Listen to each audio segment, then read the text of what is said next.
कर्मापि ते च मधुरं मधुरस्मृतिश्च बुद्धिं प्रबोधय प्रभो मधुबोधशक्तिं विद्यां प्रयच्छ परमां परिभावयामि। कोमलं कूजयन् वेणुं श्यामलोऽयं कुमारकः वेदवेद्यं परं ब्रह्म भासतां हृदये मम। कूजन्तं राम रामेति मधुरं मधुराक्षरम् आरुह्य कविताशाखां वन्दे वाल्मीकिकोकिलम्। निगमकल्पतरोर्गलितं फलं शुकमुखादमृतद्रवसंयुतं पिबत भागवतं रसमालयं मुहुरहो रसिका भुवि भावुकाः। तृणादपि सुनीचेन तरोरपि सहिष्णुना अमानिना मानदेन कीर्तनीयः सदा हरिः। नारायणाखिलगुरो भगवन्नमस्ते शिवाय नमः शिवलिंगाय नमः। तन्मे मनः शिवसंकल्पमस्तु सर्वे भवन्तु सुखिनः। नारायण। श्री राम जय राम जय जय राम।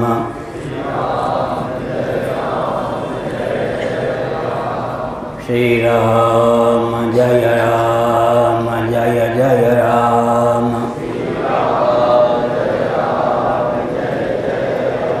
श्री राम जय राम जय जय राम।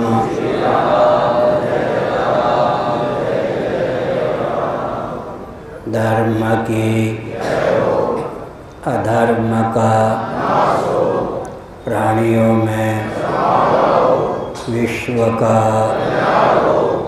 हर हर गोविंद जय जय गोपाल जय जय।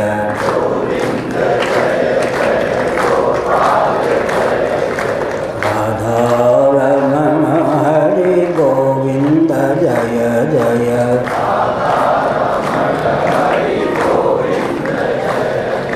श्री कृष्ण गोविंद हरे मुरारे।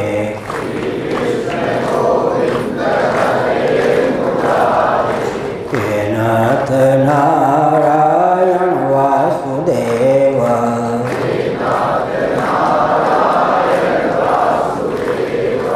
गोविंद जय जय गोपाल जय जय।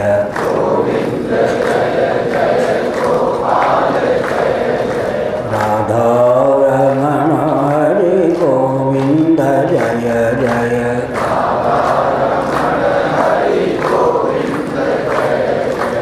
गोविंद जय जय गोपाल जय जय। राधा रमण हरि गोविंद जय जय। गोविंद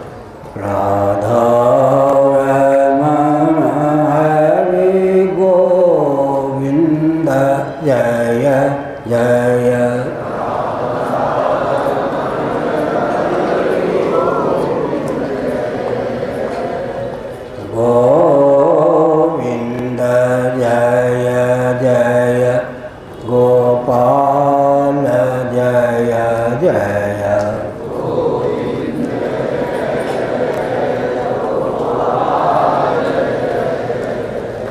राधा रमण हरि गोविंद जय जय।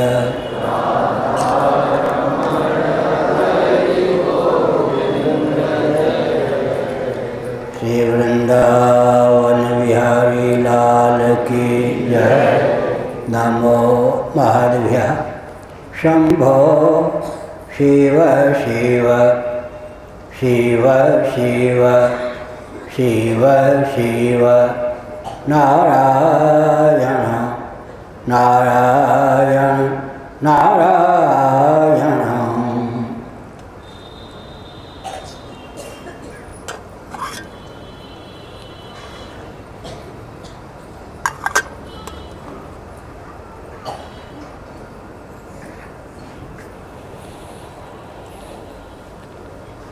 सज्जनों,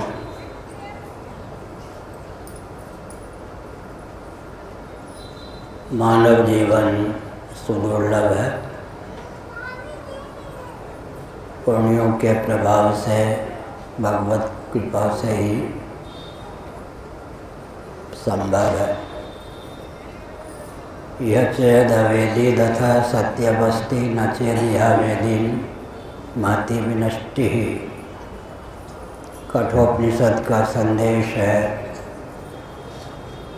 जीवन काल में देहत्याग के पूर्व ही यदि कमनीय वर्णीय सगुण निर्गुण भगवत तत्व को जान लिया तब तो जीवन सार्थक हुआ। कदाचित चूक गए तो विनाश ही हाथ लगा। लाभ का लोभ और हानि का डर व्यक्ति के जीवन में प्रमाद नहीं पनपने देता। श्रुति ने लाभ का लोभ और हानि का भय दर्शाया है। यह चेत अवेदी तथा सत्यमस्ति, लाभ का लोभ है।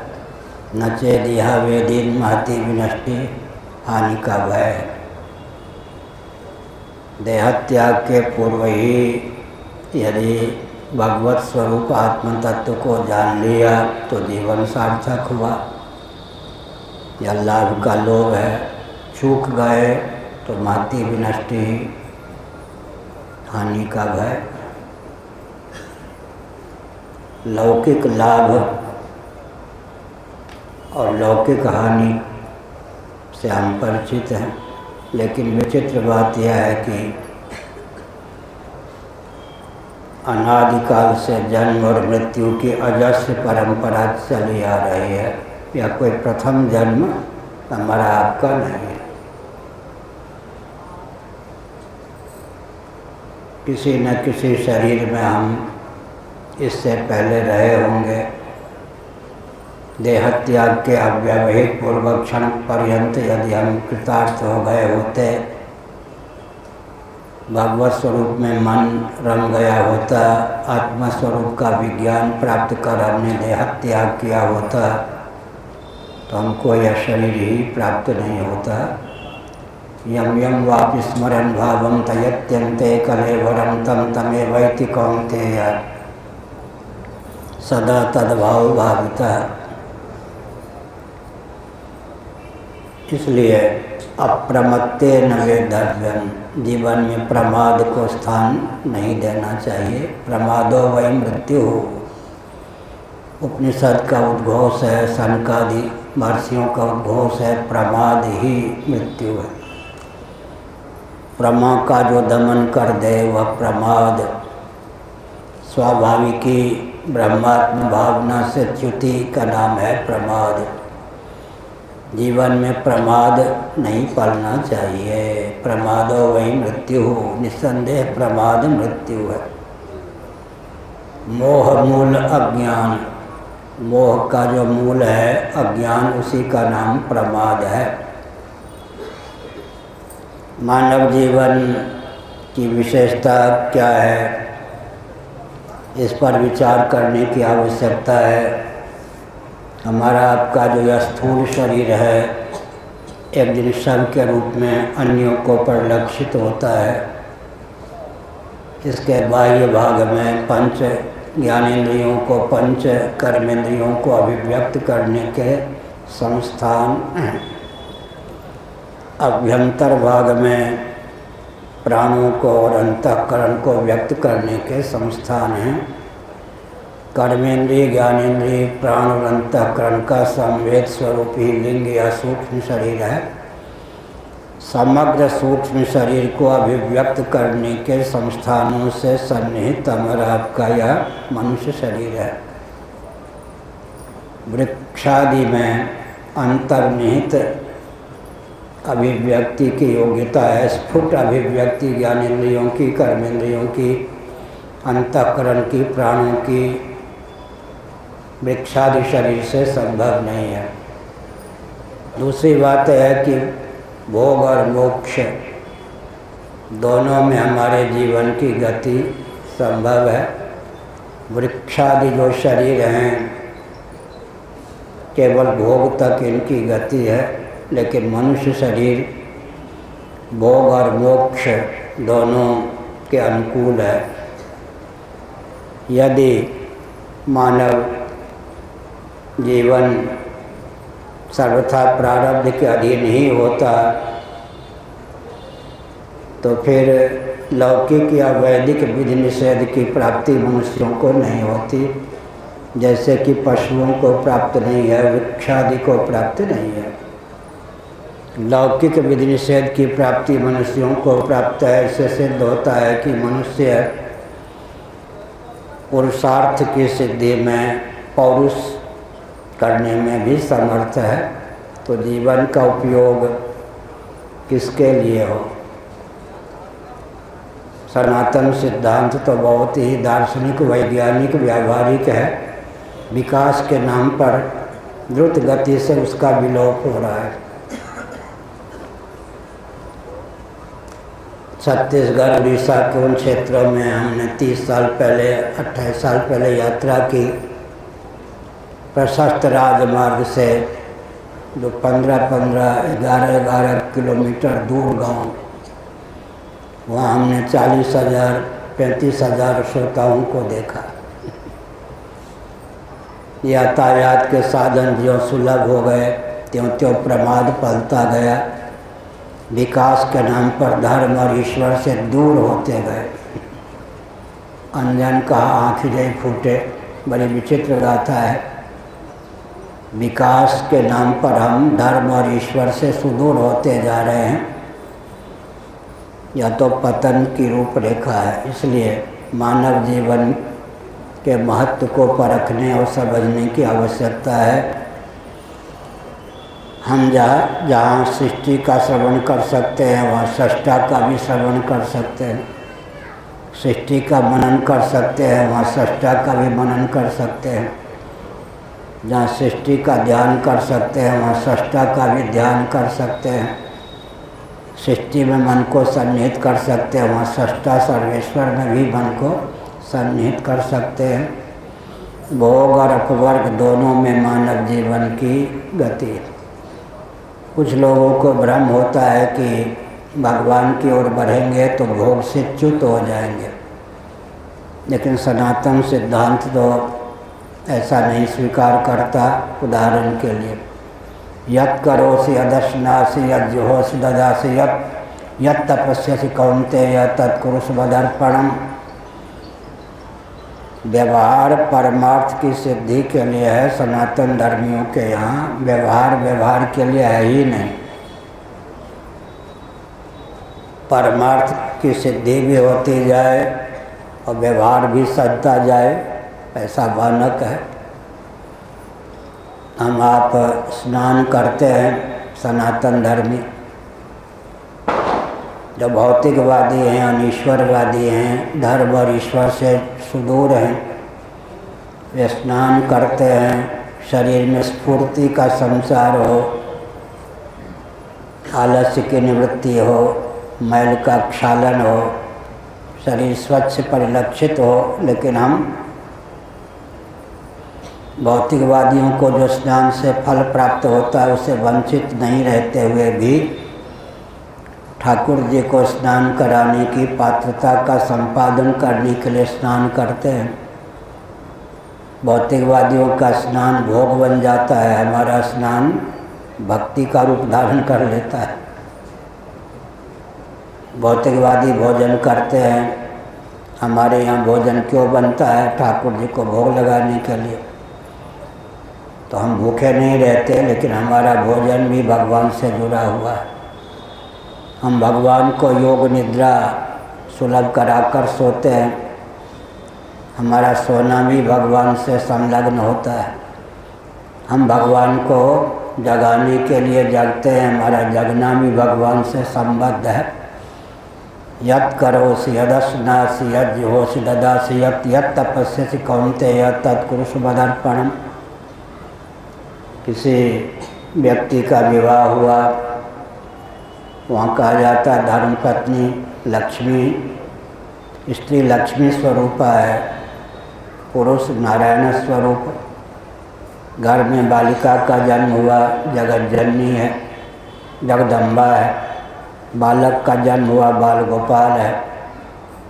एक बार हम यात्रा कर रहे थे रेल में, ऊपर हम लेटे हुए थे, नीचे स्वामी जी लेटे हुए थे, बगल ऊपर नीचे कोई गृहस्थ थे। हम प्राय ऐसी फर्स्ट क्लास में यात्रा नहीं करते, सेकंड क्लास में यात्रा करते, द्वितीय श्रेणी में। किनारे वाली सीट पर एक सदगृहस्थ कोई थे, बगल वाली सीट के ऊपर कोई बच्ची सोई हुई थी, 9 साल की रही होगी। किनारे वाले सीट पर कोई व्यक्ति, नींद टूटी, उन्होंने उस बच्ची के चरण को छुआ, मस्तक पर लगाया। बच्ची तो सोई हुई थी, उसकी माता भी नीचे सोई हुई थी। यह सनातन धर्म है। उन्होंने जरूर समझा होगा कि जगत जननी का अवतार है, बालिका है। यद्यपि उनकी बेटी या पोती के सदृश रही होगी, ये सनातन सिद्धांत है। घर में बालिका का जन्म हुआ तो जगत जननी का अवतार है, बालक का जन्म हुआ तो बाल गोपाल है। तदर्थे खिल चेष्टितम, भगवदर्थ ही हमारा सारा जीवन है। इसको विकास कहते हैं। अंजन का आँख जय फूटे, ज्यों ज्यों यातायात के साधन बढ़ रहे हैं, विकास के नाम पर सुविधाएं प्राप्त हो रही हैं, त्यों त्यों धर्म और ईश्वर सम सुदूर होते जा रहे हैं। भौतिकवादियों की मान्यता होती है कि अगर हम धर्म और ईश्वर के मार्ग पर चलेंगे तो मानव विकास से वंचित रह जाएंगे, भोग से वंचित रह जाएंगे। यह भ्रम है। आजकल 2-3 महीनों से मैं कहता हूँ, विशेष करके अनासक्ति का नाम विरक्ति या वैराग्य है। जो जिससे विरक्त होता है वह उसका अधिपति हो जाता है या नहीं, और जो जिसमें अनुरक्त होता है, समासक्त होता है, वह उसके अधीन हो जाता है। तो वैराग्य से घाटा हुआ या लाभ? जो जिससे अनासक्त होता है, विरक्त होता है, वह उसका अधिपति हो जाता है, नियामक स्वामी। और जो जिसमें अनुरक्त होता है वो उसका दास हो जाता है। लोग समझते हैं कि विरक्त होने पर घाटा होगा। जनक जी, याज्ञवल्क्य जी गृहस्थाश्रम में रहते हुए भी विरक्त थे या नहीं? तो हमने क्या संकेत किया? विवेक का फल है ना वैराग्य। जो वर्ण करने योग्य है परमात्मा, उसके अतिरिक्त सब वैराग्य का विषय है। जिससे हम विरक्त होते हैं, अनासक्त होते हैं, उसके हम अधिपति हो जाते हैं। कल्पना कीजिए, आज जो देवराज इंद्र के पद पर प्रतिष्ठित है वो कौन है? मर्त्यलोक में, बृहद भारत में, मांत्रिक याग में अधिकृत वे पहले हमारी आपकी तरह मनुष्य रहे होंगे।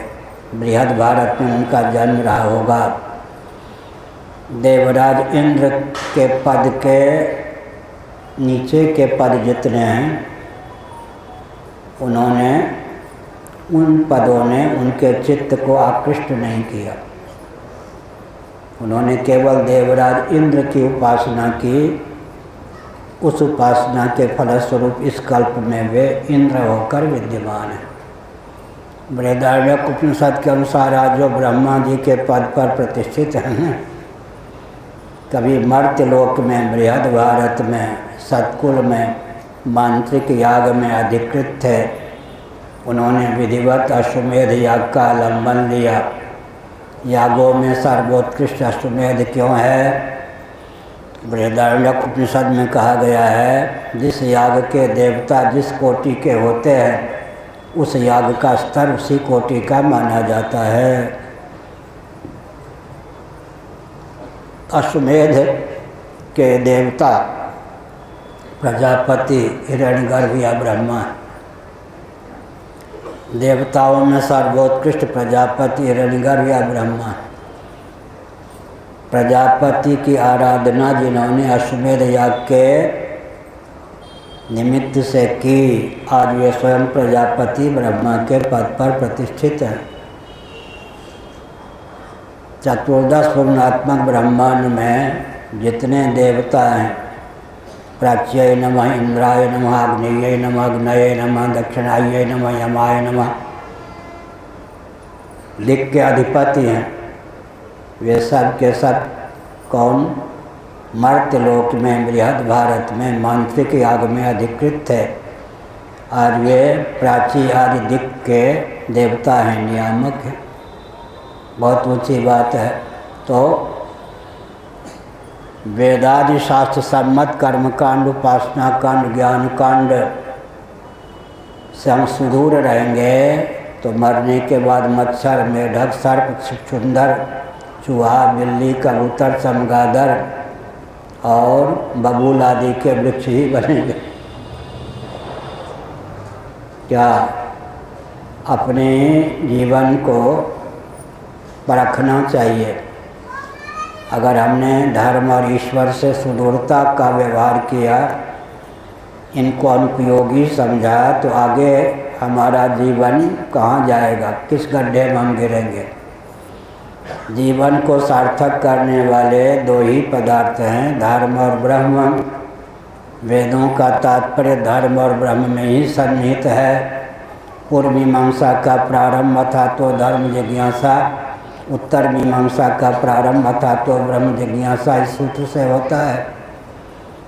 कोई कह सकते हैं कि इस रॉकेट, कंप्यूटर, एटम, मोबाइल के युग में धर्म और ब्रह्म, ब्रह्म का अर्थ ईश्वर भगवान, वदन्ति तत्तत्त्वविदस्तत्त्वं यज्ञानम अद्वयम् ब्रह्मेति परमात्मेति भगवानिति शब्दयते यत् अद्वयम् ज्ञानम तत्तत्त्वम्।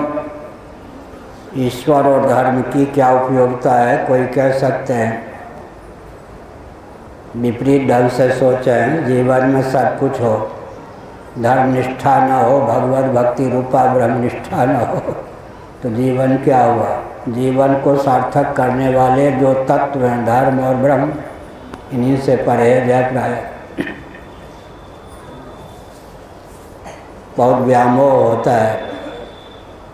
कोई धोखे से, गोद का बच्चा तो माँ के पास आ ही जाएगा प्रवचन सुनने, उसको भी माँ या तो खेलने के लिए भेज देगी या थपकी लगा के सुला देगी। प्रायः कहते हैं 75 साल से अधिक आयु हो जाए तब प्रवचन सुनना चाहिए, अभी तो खेल कूद का समय। प्रहलाद जी ने अपने मित्रों को क्या कहा, बचपन से ही क्या, लेकिन आजकल क्या कहते हैं, जब मरने के दिन नज़दीक आ जाएं तब प्रवचन सुना जाता है, कथा सुनी जाती है। उसके बाद भी कानों को ढंग से रखा जाता है कि सुन लिया, मन तक ना पहुंच पावे। और कथागार से चलें, सत्संग भवन से, तो जो सुना वही छोड़ा में दरी पड़ी। बड़ी विकट बात। लेकिन विचित्र दौर है। भारतीयों का मस्तिष्क होता है कि अमेरिका हो, ब्रिटेन, जर्मनी, जापान, फ्रांस हम पहुंच जाएं, हमारा उत्कर्ष हो। और अमेरिका इत्यादि में जिनको नींद भी सुलभ नहीं है, वो सोचते हैं भारत के कोई मनीषी हमको मिल जाए तो जीवन सार्थक। वो लोग हम लोगों के पास भगते हैं, ये नहीं कि रुपया लेकर, अपना दुख दर्द मिटाने के लिए। विचित्र पलायन है। यहाँ के व्यक्ति इधर देख रहे हैं, उधर के व्यक्तियों को जब नींद भी नहीं आती, यहाँ तो चट्टान पर भी दोपहर में भी 2 घंटे मजदूर खर्राटे लेकर सो जाता है। वहाँ जब नींद नहीं आती, कैप्सूल खाने पर भी, इंजेक्शन लेने पर भी वो इधर भागते हैं। इसका अर्थ क्या? विचित्र पलायन। विचित्र पलायन का अर्थ क्या हुआ? हम जिनको उत्कृष्ट समझते हैं उनको नींद भी सुलभ नहीं। आजकल हम कहा करते हैं गाढ़ी नींद का जो वेग है वही कमनीज पर पानी फेर देता है। अभी नेपाल की यात्रा हुई थी, गाढ़ी नींद का वेग ही कमनीज पर पानी फेर देता है। चारवाक का सिद्धांत क्या है, कम्युनिस्टों का सिद्धांत क्या है, भौतिकवादियों का सिद्धांत क्या है? चेतना विशिष्ट शरीर आत्मा है। अभीष्ट विषय के परिणम्भन या सेवन से जो आह्लाद प्राप्त होता है वही आनंद है। विषय जन्य सुख ही सुख है। चेतना विशिष्ट शरीर ही आत्मा है, जीवन है, यही ना। तभी हमने नेपाल में कहा गाढ़ी नींद का वेग ही कम्युनिज्म पर, भौतिकवाद पर पानी फेर देता है। अगर चेतना विशिष्ट शरीर ही आत्मा है तो जब गाढ़ी नींद का वेग प्राप्त होता है तब शरीर को भुलाकर सोने की भावना का उदय क्यों होता है? एक बार ज्योतिष पीठ के मान्य श्रीमद जगत गुरु शंकराचार्य सोनामधन्य श्री कृष्ण बोधाश्रम जी महाभाग वृंदावन में उरियावा जी के आश्रम में एक दिन के लिए पधारे। चिंतामणि शर्मा साधरा वाले उनको ले आए थे। मैं उन दिनों उरियावा जी महाराज के यहाँ था, ब्रह्मचारी था। उस सत्संग भवन में अकेले बैठे थे। मैं उचित स्थान पर दूरी पर जाके बैठ गया। मैं कुछ पूछना चाहता था, संकोच के कारण पूछ न सका। उन्होंने मुझ पूछ लिया स्वयं। उनका शरीर ब्रज का था, मथुरा जिला का। गांव में वो जाते नहीं थे, सन्यासी थे। उन्होंने कहा कहो साहब, ईश्वर को क्या गरज पड़ी कि उसने गाढ़ी नींद बना डाली? ईश्वर को क्या गरज पड़ी कि उसने गाढ़ी नींद बना डाली? मैं चाहता तो उत्तर दे सकता था, लेकिन मैंने कहा मैं आपका बालक और विद्यार्थी हूँ, कृपा करके आपने जो प्रश्न किया उसका उत्तर स्वयं दीजिए। उन्होंने लगभग 45 मिनटों तक बहुत आह्लादपूर्वक उत्तर दिया। क्या कहा उन्होंने? मथुरा के पास आगरा है ना, वहाँ का पागल खाना बहुत प्रसिद्ध है। बरेली भी है उत्तर प्रदेश, वहाँ का भी पागल खाना बहुत प्रसिद्ध है।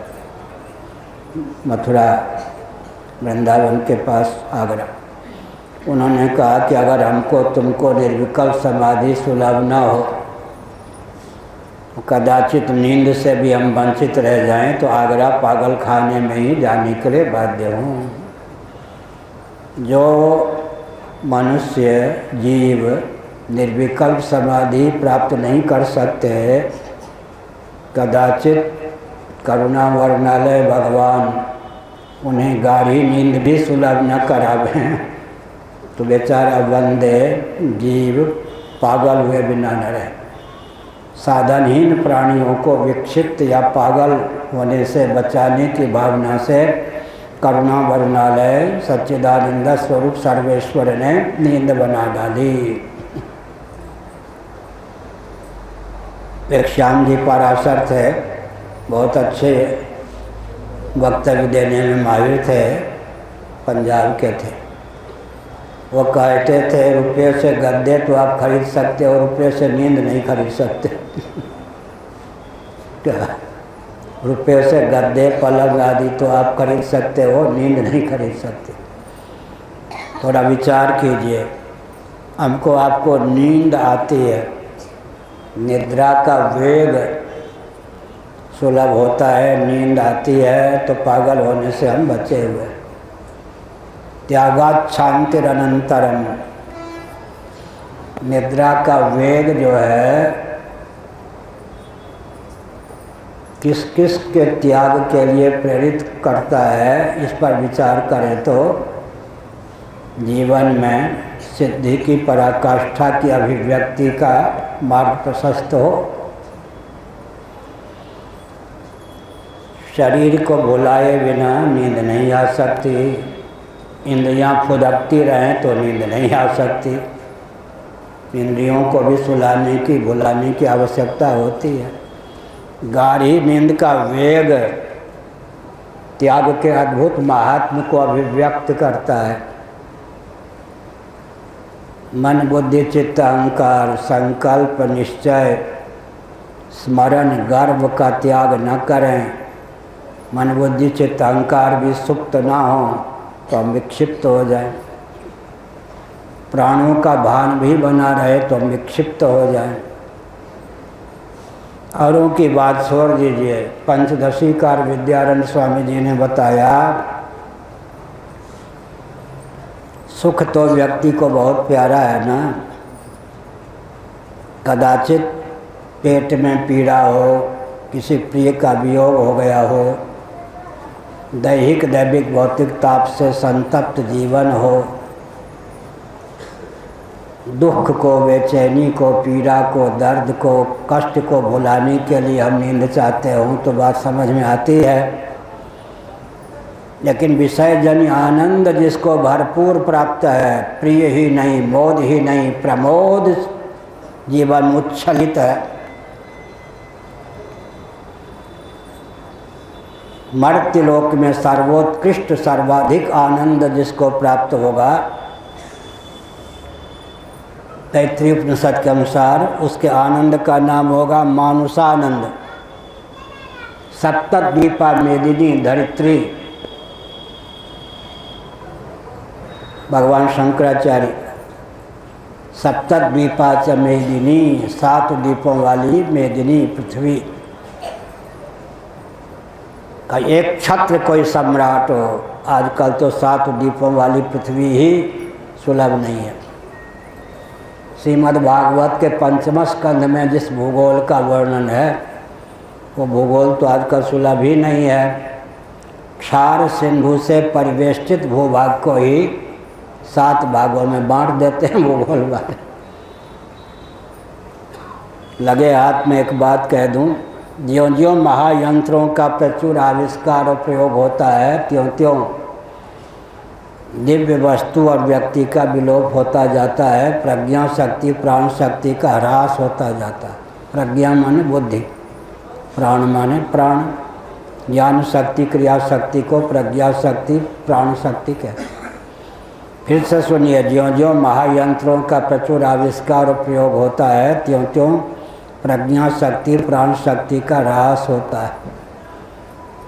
मनुस्मृति 1163 महायंत्र प्रवर्तनम। आजकल लोग कहते हैं विकास युग है, बहुत अच्छी बात है, हम सुन के मुस्कुरा देते हैं। 28 साल पहले किसी व्यक्ति ने प्रश्न कर दिया, महाराज क्या आप त्रेता की ओर हमको ले जाना चाहते हैं? हमने कहा अच्छा, त्रेता की ओर आप चले जाओगे तो ह्रास होगा। हाँ महाराज ह्रास होगा। बड़ी विकट विडम्बना। प्रज्ञा शक्ति प्राण शक्ति के अपकर्ष का नाम ही आजकल विकास है या नहीं। भगवद गीता, श्रीमद् भगवद गीता के 18वें अध्याय में विपरीत बुद्धि, तमोगुण की दशा में विपरीत ज्ञान, सर्वथा विपरीत बोध प्राप्त होता है। कृतयुग कहते हैं सतयुग को। कृतयुग की अपेक्षा त्रेता में, त्रेता की अपेक्षा द्वापर में, द्वापर की अपेक्षा कलयुग में, कलयुग के प्रथम चरण की अपेक्षा द्वितीय चरण में, द्वितीय चरण की अपेक्षा तृतीय चरण में, तृतीय चरण की अपेक्षा चतुर्थ चरण में प्रज्ञा शक्ति प्राण शक्ति का अपकर्ष होता है, ह्रास होता है। युगों की आयु में भी ह्रास है। कृतयुग की अपेक्षा त्रेता की आयु कम, त्रेता की अपेक्षा द्वापर की आयु कम, द्वापर की अपेक्षा कलयुग की आयु कम। प्रज्ञा शक्ति प्राण शक्ति के अपकर्ष का नाम ही आजकल विकास होता है। वस्तु स्थिति ऐसी नहीं है। तो मैंने संकेत किया, गाढ़ी नींद का वेग त्याग के रहस्य को समझाता है। पंचदशीकार विद्यारण्य स्वामी ने कहा, अगर कोई व्यक्ति पीड़ित हो, वेदना युक्त हो, कष्ट युक्त हो, उसे भुलाने के लिए गाढ़ी नींद चाहता हो तब तो बात समझ में आती है। लेकिन जिसको विषय जन्य आनंद भरपूर है, मर्त्य लोक में सर्वाधिक आनंद किसी को प्राप्त हो, उसका नाम मानुषानंद है। उसकी अपेक्षा ब्रह्मा जी को प्रतिक्षण एक परार्ध गुण अधिक आनंद प्राप्त रहता है। एक लिखने के बाद 20 शून्य लिखेंगे तब जो संख्या बनेगी उसका नाम 1000 परार्ध है।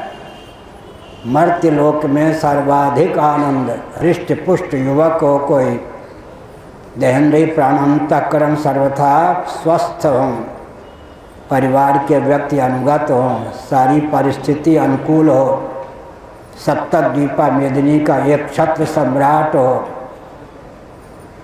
मेदिनी के सारे वैभव भोग्य के रूप में सुलभ हो, भोग भोगने की क्षमता भी उसमें भरपूर हो।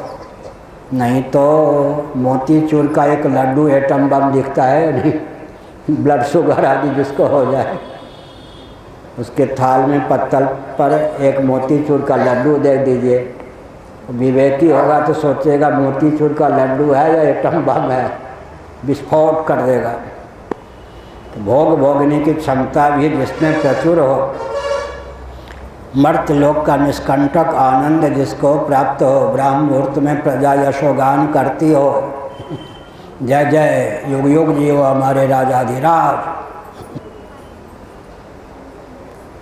उसको जो आनंद प्राप्त होता है उसकी अपेक्षा 1000 परार्ध गुण अधिक आनंद ब्रह्मा जी को व्यवहार दशा में प्रतिक्षण प्राप्त है। तो ब्रह्मा जी की आयु का वर्णन गीता के 8वें अध्याय में है। उन ब्रह्मा जी को भी अगर नींद न आवे तो विक्षिप्त हो जाए। दुख का त्याग करने के लिए ही नहीं, विषयजन्य आनंद का त्याग करने के लिए भी गाढ़ी नींद अपेक्षित। विषयजन्य आनंद भी अगर बने रहें तो हम उन्मत्त हो जाएं। इसके पीछे दार्शनिक सिद्धांत क्या है? जहाँ भोग्य विषयजन्य आनंद होता है वहाँ तृप्ति बनती है, भोक्ता भोग और भोग्य। जहाँ तृप्ति होती है, 2 या 2 से अधिक का नाम द्वैत है, वहाँ द्वैत होता है। जहाँ द्वैत होता है वहाँ श्रम होता है, जहाँ श्रम होता है वहाँ उर्दू में बोलें तो खालिस, अंग्रेजी में बोलें तो प्योर, संस्कृत में बोलें तो निरक्षय आनंद नहीं होता। सपने हूँ नहीं सुख द्वैत दर्शन, बात कोटिक को कहे विनय पत्रिका। जहाँ विषयजन्य आनंद होता है वहाँ तृप्ति होती है, जहाँ तृप्ति होती है वहाँ द्वैत होता है, जहाँ द्वैत होता है वहाँ श्रम होता है। अपना ही बदनार बिंद यूँ देखते रहें, दर्पण सामने रख लें, मुखार बिंद, श्रम होगा अंत में दर्पण को यूँ पड़ गया, हाथ को ही देखते रहें। जहाँ श्रम होगा वहाँ तो निरतिशय आनंद नहीं हो सकता। विषयजन्य आनंद को भी भुलाकर गाढ़ी नींद प्राप्त करने की भावना इस तथ्य को सिद्ध करती है कि देह से, इंद्रिय से, अंतःकरण से, प्राण से, विषयजन्य आनंद से आत्मा उत्कृष्ट है। दूसरे के त्याग की भावना होती है, त्याग का विषय अपने से भिन्न होता है। वैराग्य का विषय अपने से भिन्न होता है, राग का विषय अपने से भिन्न होता है। इसलिए हमने संकेत किया कि गाढ़ी नींद का वेग त्याग के महत्व को ख्यापित करता है। अगर उस पर ध्यान केंद्रित करें, कहाँ अपने जीवन के अध्ययन अंकन का अवसर लाते हैं, अवसर प्राप्त होने पर उपयोग कहाँ करते।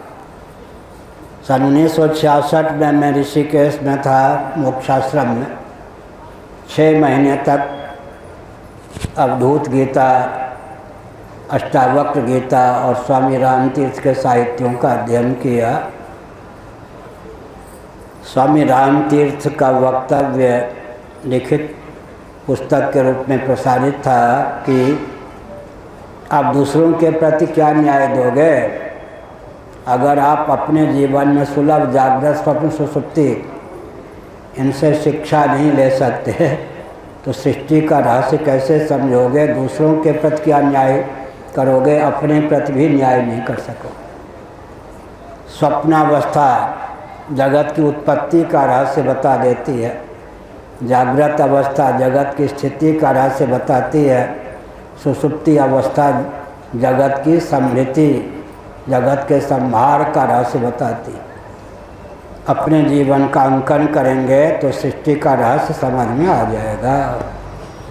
जगत की उत्पत्ति स्थिति समृद्धि का विज्ञान प्राप्त करने के लिए अपना जीवन, जो कि भगवत कृपा से प्रयोगशाला के रूप में प्राप्त है, तयोर व्यष्टि समष्टिता, पंचदशी कार विद्यारण स्वामी जी ने, तयोर व्यष्टि समष्टिता या व्यष्टि जीवन जो है समष्टि का मूर्त रूप है, प्रतीक है। जैसे भारत का विश्व का मानचित्र हो, मानचित्र में थोड़ी सी दूरी में बहुत बड़े क्षेत्र का अंकन हो जाता है, ऐसे हमारा जीवन समष्टि का प्रतीक है, द्योतक है। समष्टि में जो कुछ सामग्री है उसका रहस्य हम अपने जीवन का अवलोकन कर सकते हैं। व्यष्टि का अवलोकन करके जिन्होंने समष्टि में विकास को उद्भासित किया उनका यशोगान आज भी है। योग सुखोपनिषद में 6 चक्रों का वर्णन है। हमारे जीवन में 6 चक्र हैं, उनमें 4 चक्र आम्नाय पीठ हैं। योग सुखोपनिषद, उस उपनिषद का अनुशीलन करके भगवत पाद शिवावतार शंकराचार्य महाभाग ने भारत में ऋक यजु साम और अथर्व से संबद्ध एक पीठ की उद्भावना की। ब्रह्मा जी का वर्णन है श्रीमद् भागवत में 2 स्कंद में, 3 स्कंद में। ब्रह्मा जी के पूर्व मुख से, 4 मुख हैं ब्रह्मा जी के, ब्रह्मा जी के पूर्व मुख से ऋग्वेद की दक्षिणावर्त परिक्रमा करें तो दक्षिण मुख से यजुर्वेद की, पश्चिम मुख से सामवेद की, उत्तर मुख से अथर्ववेद की अभिव्यक्ति हुई। एक प्रक्रिया है। इसी के आधार पर शंकराचार्य महाभाग ने 4 आम्नाय पीठों की उद्भावना की। प्राची दिक में गोवर्धन मठ पुरी पीठ की स्थापना की, ऋग्वेद से संबद्ध।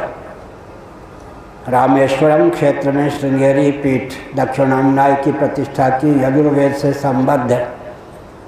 द्वारकापुरी में सामवेद से संबद्ध आम्नाय पीठ की प्रतिष्ठा की। बद्रीनाथ बद्रीवन में ज्योतिर्मठ की स्थापना की, अथर्ववेद से संबद्ध। एक क्रम यह। दक्षिणावर्त जब दिशा का नाम लेते, पूर्व दक्षिण पश्चिम उत्तर, झटपट बोलते हैं पूर्व पश्चिम उत्तर दक्षिण, यह भी एक प्रक्रिया। पूर्व से ऋग्वेद, पश्चिम से यजुर्वेद, उत्तर से सामवेद, दक्षिण से अथर्ववेद, यह दूसरी प्रक्रिया। हमने क्या संकेत किया? हमने यह संकेत किया कि यह भारतवर्ष है, यहाँ भगवत कृपा से अयोध्या, मथुरा, माया माने हरिद्वार, काशी, कांची, अवंतिका माने उज्जैनी और द्वारावती, द्वारका, ये 7 पुरियाँ। 8वीं पुरी जगन्नाथपुरी, वो भी भारत में अभी कम से कम सुरक्षित। 8 पुरियाँ भारत में अभी हैं। 4 धाम, 4 आम्नाय पीठ अभी भारत में हैं। 8 पुरियाँ भारत में अभी शेष हैं। हमने संकेत किया, क्या संकेत किया? जीवन को सार्थक करने के लिए जिनसे विकास के नाम पर दूरी है उन्हीं के प्रति अनुरक्ति आवश्यक है। जिसके जीवन में धर्म निष्ठा नहीं, भगवत भक्ति रूपा ब्रह्मनिष्ठा नहीं, वेदों का तात्पर्य जिस धर्म और ब्रह्म में सन्निहित है उससे जिसका जीवन सुदूर है, श्रीमद् भागवत के 4 स्कंद के 18वें अध्याय के अनुसार मैं बोल रहा हूँ, लौकिक उत्कर्ष भी प्राप्त नहीं कर सकता, पारलौकिक उत्कर्ष भी उसका अवरुद्ध रहता है। परमात्मा की प्राप्ति का मार्ग तो सर्वथा आच्छादित रहता है। इसलिए लौकिक उत्कर्ष, पारलौकिक उत्कर्ष और परमात्मा की प्राप्ति का मार्ग भी प्रशस्त हो। पद्म पुराण का एक वचन है, सृष्टि खंड, एका क्रिया द्व्यर्थ करी प्रसिद्धा, एका क्रिया द्व्यर्थ करी प्रसिद्धा।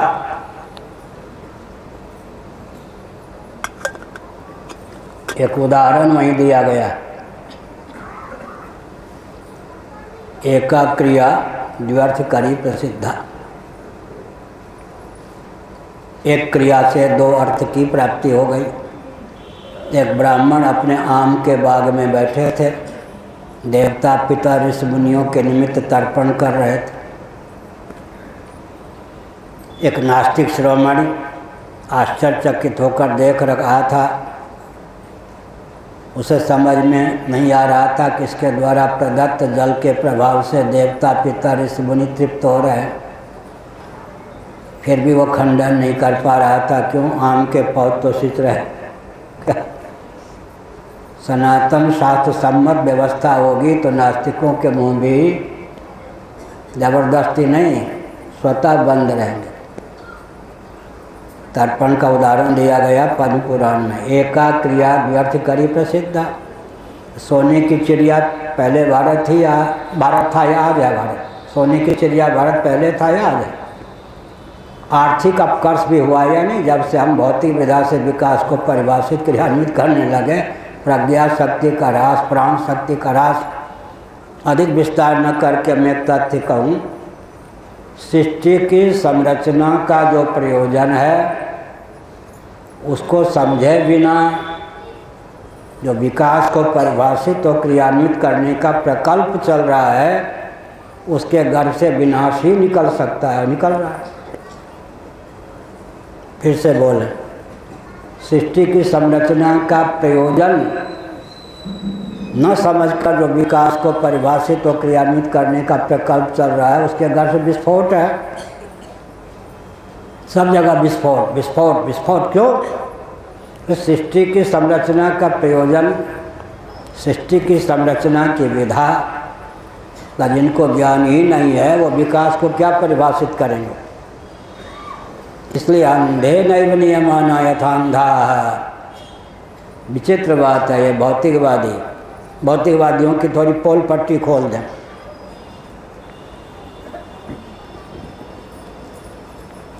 इंद्रियात्मवादी चेतना विशिष्ट शरीर को आत्मा मानने वाले भौतिकवादी होते हैं। इंद्रियों की गति केवल वर्तमान तक होती है, भूत भविष्य में नहीं होती। मन की गति तीनों कालों में होती है। मन को परिमार्जित कर लें तो कालातीत परमात्मा में भी होती है। वेदादि शास्त्रों की गति तीनों कालों में है। यच्चत्र कालातीतम तदप्योंकारेव, कालातीत परमेश्वर में भी है। इसलिए मन में वेदादि शास्त्रों की प्रतिष्ठा का वर्णन तैत्तिरीय उपनिषद में है। तो हमने संकेत किया अब तक क्या किया? कितनी चिड़िया उड़े आकाश, चारा है धरती के पास। विकास के नाम पर उड़ान भरिए। ऊर्जा के स्रोत जो पृथ्वी, पानी, प्रकाश, पवन हैं, इनको आप महायंत्रों का प्रयोग करके विकृत करते जाएंगे, कुपित करते जाएंगे। चंद्रमा की सतह को भी धंसने के लिए बाध्य करते जाएंगे, पूरा विप्लव हो जाएगा। अंत में चतुर्दश भुवनात्मक ब्रह्मांड में जो कुछ चमत्कृति दिखाई पड़ रही है ना, वो वेदादि शास्त्र सम्मत कर्मकांड, उपासना कांड, ज्ञान कांड के कारण। आज जो ब्रह्मा जी के पद पर हैं, वरुण जी के पद पर हैं, कुबेर जी के पद पर हैं, इंद्र के पद पर हैं, ये सब कौन थे जी? मर्त्यलोक में, बृहद भारत में वैदिक कर्मकांड, उपासना कांड, ज्ञान कांड में अधिकृत सत्पुरुष थे। उन्होंने वेदादि शास्त्र सम्मत कर्म उपासना का आलम्बन लेकर यह उत्कर्ष प्राप्त किया। अंत में हम संकेत करते हैं, अभी हमने पद्म पुराण का वचन उद्धृत किया, एका क्रिया व्यर्थ करी प्रसिद्धा। आजकल योग की चर्चा बहुत है। योग के प्रति पूरा विश्व लट्टू क्यों है? योग की परिभाषा भी जिनको, मैं किसी की निंदा नहीं करता, मेरा स्वभाव, और तथ्य की अभिव्यक्ति के लिए केवल चित्रण होता है। प्रश्न ये उठता है कि योग की इतनी प्रशंसा, योगी तथा कथित योगी की इतनी प्रशंसा क्यों होती है? देय फल, सद्य फल, प्रकट प्रभाव। सत्संग का फल जैसे सद्य होता है। योग दर्शन ईश्वर को मानने वाला दर्शन है, परलोक को, पूर्व जन्म को, पुनर्जन्म को मानने वाला दर्शन है। फिर भी हमारे श्री रामदेव बाबा इत्यादि पाकिस्तान, अरब राष्ट्र में भी योग के नाम पर चर्चित क्यों हो गए? देय सद्य फल, अहिंसा, सत्य, अस्तेय, ब्रह्मचर्य, परिग्रह, 5 यम, शौच, संतोष, तपस्वाध्याय, ईश्वर प्रणिधान, 5 नियम, फिर आसन, फिर प्राणायाम, फिर प्रत्याहार, फिर धारणा, फिर ध्यान, फिर समाधि, अष्टांग योग। योग का अर्थ है समाधि। समाधि के साधन के रूप में अष्टांग योग का वर्णन। यम का फल प्रत्यक्ष होता है। अहिंसा प्रतिष्ठा का फल क्या है? सत्य, अस्तेय, ब्रह्मचर्य, परिग्रह की प्रतिष्ठा का फल क्या है? शौच, संतोष, तपस्वाध्याय, ईश्वर प्रणिधान की प्रतिष्ठा का फल क्या है? आसन सिद्धि का फल क्या है? प्राणायाम की सिद्धि का फल क्या है? सद्य फल, सद्य फल। योग के प्रति आकर्षण क्यों है? क्योंकि जीवन काल में फल मिल जाता है। इसलिए योग को अन्यथा कोई नहीं कह सकता। यही सद्य फल, प्रकट प्रभाव, हमने संकेत किया। लेकिन विचार करने की आवश्यकता है कि मानव जीवन को सार्थक करने के लिए क्या करें। कम से कम एक तथ्य पर ध्यान दें। एक व्यक्ति, महाभारत का उदाहरण है, हमारे आपके जीवन का अनुभव है। अन्न के बिना जितने दिनों तक जीवित रह सकता है उतने दिनों तक अन्न का कारण जल, पर्जन्यादन्न संभव। अन्न का कारण जो जल है उसके बिना उतने दिनों तक जीवित नहीं रह सकता। कार्य की अपेक्षा कारण का अधिक महत्व हुआ या नहीं? एक व्यक्ति पानी के बिना जितने दिनों तक जीवित रह सकता है, जल का कारण शरीर में रहने वाली ऊष्मा, अग्नि के बिना उतने दिनों तक जीवित नहीं रह सकता। जितने क्षणों तक शरीर में रहने वाली ऊष्मा के बिना जीवन की कल्पना की जा सकती है, उतने क्षणों तक भी प्राण पवन के बिना जीवन की कल्पना नहीं की जा सकती। जितने क्षण तक प्राण पवन के बिना जीवन की कल्पना की जा सकती है, प्राण पवन को चलने के लिए अवकाशप्रद आकाश के बिना उतने क्षण भी जीवन की कल्पना नहीं की जा सकती। नवा अरे सर्वस्य कामाय सर्वं प्रियं भवति, आत्मनस्तु कामाय सर्वं प्रियं भवति। लेकिन ये सब परार्थ हैं। अन्न अन्न के लिए नहीं, जल जल के लिए नहीं, अग्नि अग्नि के लिए नहीं, वायु वायु के लिए नहीं, आकाश आकाश के लिए नहीं। ये सब आत्मा के शेष हैं। आत्मा शेषी है। आत्मा शेषी है। श्री रामानुजाचार्य महाभाग शेषी और शेष शब्द का बहुत प्रयोग करते हैं। जगत शेष है, भोग्य शेष है, भोक्ता शेषी है। विडंबना क्या है, रोना क्या है? शेषी ने शेष की दास्ता प्राप्त कर ली है। शेष शब्द अंग के अर्थ में होता है, शेषनाग जैसे। एक शेष शब्द गणित में जो बच जाए कटने पिटने से, उसका नाम शेष होता है। एक शेष शब्द शेषी परमात्मा के अर्थ में, शिष्यते शेष संज्ञा, कटने पिटने, जलने, भूलने, राख होने, नष्ट होने, तिरोहित होने से जो बच जाए, महाप्रलय में परमात्मा तत्व शेष रहता है। शेष का अर्थ अंगी भी है, शेष का अर्थ अंग भी है विवक्षानुसार। अंत में आज के प्रवचन का सार क्या निकला? कम से कम हमने उदाहरण दिया, एक व्यक्ति अपने घर में 15-20 मिनट, आध घंटा सही, आध घंटा लगा के भरपेट भोजन कर लेता है, 5-7 घंटे तक भोजन का प्रभाव उसके जीवन में पड़ा रहता है, प्रज्ञा शक्ति प्राण शक्ति का उत्कर्ष बना रहता है। जब भोजन का यह प्रभाव है तो भोजन की अपेक्षा जल का, उसकी अपेक्षा अग्नि का, अग्नि की अपेक्षा वायु का, वायु की अपेक्षा आकाश का, आकाश भी जिसका कार्य है तस्माद् वायु तस्माद् आत्मना आकाश संभूता, उस परमात्मा का सर्वाधिक महत्व हुआ या नहीं? एक आसन पर बैठकर 15-20 मिनटों तक भजन करें, भगवान का स्मरण करें। भजनानंद में जब निमग्न होगा मन, काम क्रोध लोभ मोह पाखंड दंभ, ये सब जो आश्री संपत्ति, इनसे हम बचे रहेंगे। अंत में हमारे पूज्य गुरुदेव धर्म सम्राट श्री स्वामी करपात्री जी महाभाग ने हमको काशी में बताया, पूछ दिया संध्या के समय गंगा तट पर केदार घाट में, कहो। उन्होंने पूछा, क्या पूछा? भगवान ने यह जगत बनाया, क्यों बनाया? तो हमने एक संकेत किया, पृथ्वी की अपेक्षा जल का, जल की अपेक्षा अग्नि का, अग्नि की अपेक्षा वायु का, वायु की अपेक्षा आकाश का, आकाश की अपेक्षा आत्मा का सर्वाधिक महत्व है। जगत शेष है, भगवान शेषी। पूछा क्या? ये मुसलमान सज्जन 5 बार नमाज क्यों पढ़ते हैं? मैंने कहा मुझे क्या मालूम, मुझे आप बता दीजिए। तो उन्होंने कहा सुनो, हमारे तुम्हारे पूर्वजों से इनके पूर्वजों को 5 बार प्रार्थना का, भगवान के स्मरण का प्रशिक्षण प्राप्त हुआ होगा, शिक्षा प्राप्त हुई होगी इनको, इनके पूर्वजों।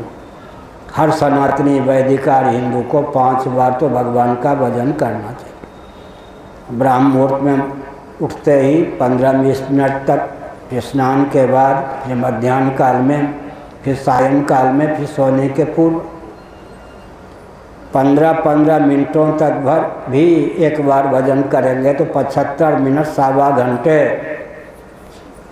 भगवान के नाम पर हमारे व्यतीत होंगे। उससे क्या होगा? प्रज्ञा शक्ति प्राण शक्ति, प्रज्ञा शक्ति प्राण शक्ति परिपुष्ट रहेगी, काम क्रोध आदि सब नियंत्रित रहेंगे, जीवन में उत्कर्ष ही उत्कर्ष होगा।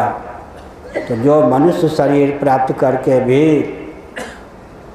सवा घंटे भी ईश्वर के नाम पर नहीं निकाल सकता, पहले 1.25 रुपये दक्षिणा देते थे, सवा घंटे तो ईश्वर के नाम पे निकालिए, वो ईश्वर पर कृपा है, अपने ऊपर कृपा है। एक याद आ गई घटना, मैं दिल्ली में विद्यार्थी जीवन में था, 3 बार संध्या वंदन करता था, 1000 गायत्री का मंत्र जप करता था, लेकिन कभी बड़े भाई ने डांटा नहीं था। तो मन करता था एक बार कुछ ऐसा उपद्रव करूं जो डांट पड़ जाए तो याद रहे। डांट खाने योग्य जीवन ही नहीं था, उपद्रव करने का मन नहीं था, तो हमने संकेत किया, झूठ बोलता नहीं था। तो बड़े भाई ने कहा, ईश्वर को सूर्य भगवान को नमस्कार करके जल देते हो या नहीं? मैं तो 3 बार संध्या वंदन करने वाला, 1000 गायत्री मंत्र नित्य जपने वाला था। तो मैंने क्या विचित्र नास्तिकता का जानबूझ के परिचय दिया। बड़े भाई की डांट पड़ती तो अच्छा था, भागना से। मैंने कहा कि यह बताइए, अगर मैं सूर्य भगवान को जल नहीं दूंगा तो प्यासे मर जाएंगे। उनको हुआ, उन्होंने अच्छा नास्तिक श्रवण हो गया, दिल्ली का पानी लग गया तुझे। कभी उन्होंने डांटा नहीं था, दिल्ली का पानी लग गया तुम्हें। बहुत उनको कष्ट हुआ कि ये दिल्ली माँ के नास्तिक हो गया। फिर उन्होंने कहा, अरे सूर्य भगवान पे कृपा करने के लिए नहीं, अरे नास्तिक, सूर्य भगवान का दिया हुआ जल हमको प्राप्त होता है, वर्षा उनके माध्यम। कृतज्ञता ज्ञापन के लिए सूर्य भगवान को जल दिया कर, उन पे कृपा करने के लिए नहीं। तो मैंने कहा डांट खाने की इच्छा थी, मैं तो 3 बार संध्या वंदन करता हूँ, 1 बार 1000 गायत्री मंत्र जप करता हूँ। तो उन्होंने कहा फिर डांट खाने के लिए ऐसा क्यों बोला? जीवन में याद रहे कि बड़े भाई ने डांट दी, डांट भी अच्छी होती है। हमने क्या संकेत किया? हमने यह संकेत किया कि हर व्यक्ति को 5 बार तो भजन का व्रत लेना चाहिए। कभी व्यस्तता हो तो उसकी पूर्ति फिर सोने के पहले कर लें। ब्राह्म मुहूर्त में उठकर 15 मिनट, स्नान के बाद 15 मिनट, मध्याह्न काल में 15 मिनट, सायंकाल 15 मिनट, रात्रि में सोने के पहले 15 मिनट। ये मुसलमान सज्जन 5 बार नमाज पढ़ते हैं। नमाज भी है अल्लोपनिषद में। संस्कृत में अल्लाह शब्द का अर्थ होता है माँ। संस्कृत का शब्द अल्लाह, अल्लाह शब्द का अर्थ होता है संस्कृत लघुकौमुदी व्याकरण के अनुसार अल्लाह शब्द का अर्थ होता है माँ। भगवती का नाम है अल्लाह। तो 108 उपनिषदों के अलावा उपनिषद संग्रह में एक अल्लोपनिषद है, उसमें नमाज है। हम नहीं कह रहे कि आप नमाज पढ़िए, लेकिन मुसलमान अल्लोपनिषद, अल्लाह शब्द संस्कृत का है। अल्लाह शब्द का अर्थ होता है भगवती माँ। अल्लाह शब्द संस्कृत का है, लघुकौमुदी के अनुसार बनता है शब्द। हमने क्या कहा? 5 बार नमाज वो पढ़ते हैं सबके हित की भावना से, अपने कल्याण और सबके हित की भावना से 5 बार भगवान के भजन का व्रत लेना चाहिए, उसका निर्वाह करना चाहिए। अपने जीवन में प्रज्ञा शक्ति, प्राण शक्ति उत्कृष्ट हो, उत्फुल्ल हो, हमारा जीवन सबके हित में प्रयुक्त और विनियुक्त हो। एक संकेत 2-3 वाक्य में करके प्रवचन को विराम देता हूँ। प्रायः धर्म, अध्यात्म, राष्ट्र के प्रति कोई प्रशिक्षण अपने बच्चों को आप नहीं दे पाते। आपके माता पिता ने दिया होगा तभी आए हैं आप। लेकिन हिंदुओं में कमी क्या है? धर्म, अध्यात्म, राष्ट्र के प्रति बच्चों के हृदय में कोई प्रशिक्षण नहीं पहुंचता। दुधमुहा बच्चा है, संसार देखा ही कहाँ है, भजन तो कभी मरने के दिन नजदीक आएंगे तो हो ही जाएगा, ये नहीं। प्रहलाद चलते फिरते आत्मबम थे या नहीं? नैनम छिंदंत शस्त्राणि नैनम दहति पावका न चैनम क्लेदयन्ति आपो न शोषयति मारुता। आत्मा के जो लक्षण हैं भगवत भजन के प्रभाव से है, प्रहलाद के शरीर में उन लक्षणों की व्याप्ति हो गई। अग्नि तत्व दाहक प्रकाशक होता है, उसके संपर्क में आने पर काला कलूटा लोहा भी दाहक प्रकाशक हो जाता है। नैनम छिंदंत शस्त्राणि नैनम दहति पावका न चैनम क्लेदयन्ति आपो न शोषयति मारुता। अच्छेद्योयम अदाह्योयम अक्लेद्योयम। प्रहलाद के शरीर को क्षत विक्षत करने का पार्थिव शस्त्रों के द्वारा प्रयास किया गया, जल में डुबोने का प्रयास किया गया, होलिका के माध्यम से अग्नि में जलाने का प्रयास किया गया, सिद्धि के बल पर आंधी तूफान बवंडर में उड़ाने का प्रयास किया गया। लेकिन प्रहलाद का शरीर बिल्कुल छिन्न भिन्न नहीं हुआ, गीला नहीं हुआ, जला नहीं, एक तिल भर भी खिसकने में समर्थ नहीं हुआ। अर्थात प्रहलाद ने भजनानंद के बल पर शरीर में आत्मा के लक्षणों को उतार दिया था। अंत में मैं संकेत करता हूँ, हमारे आपके जीवन में देवर्षि नारद और प्रहलाद स्वस्थ क्रांति की उद्भावना के लिए देवर्षि नारद की क्या विशेषता है? 4-5 दिनों तक चिंतन करके हमने जो निष्कर्ष निकाला वो आपको 1-2 वाक्य में बता रहा हूँ। हम लोग 1-1 घंटा में जो बोलते हैं, गुरु गोविंद ग्रंथ की कृपा से आप अपने आप टटोलने चलें तो दिशाविहीन हो सकते हैं। 50 वर्ष लग जाए तो भी उतनी सामग्री नहीं प्राप्त कर सकते। सत्संग का यह महत्व हुआ है, आयोजकों की कृपा हुई या नहीं आप लोगों पर? आप भी आस्तिक हैं तभी तो इतनी संख्या होगी। देखिए उपस्थिति, हम मान के चलते हैं कि पार्लियामेंट के सदस्य कम होते हैं धार्मिक आध्यात्मिक पार्लियामेंट है। पार्लियामेंट में लाखों व्यक्ति नहीं होते, 300, 400, 250, 300, वही बात। हमने क्या संकेत किया? हमने यह संकेत किया कि जीवन को सार्थक करने के लिए, प्रज्ञा शक्ति, प्राण शक्ति को परिपुष्ट करने के लिए भगवान का स्मरण करें। और कुछ नहीं तो गायत्री मंत्र का अनुवाद किया है तुलसीदास जी ने, उसको तो 32 बार कम से कम पढ़ लिया करें।